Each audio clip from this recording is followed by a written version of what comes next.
د بې اتفاقۍ خبره خو به نه خدای نه خاصه اسانتیا لپاره دا کار شوی دی ځکه اوس څوک نه پوهېږي هر سړی راپاڅېږي وایي زه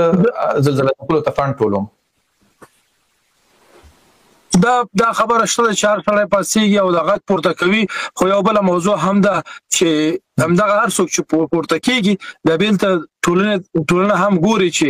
دا شخص واقعا هم د دې وړتیا لري چې زه ورته پیسې ورکړم که ورنکړم یعنې هغه اعتماد ورباندې کولی شي که نشي کولی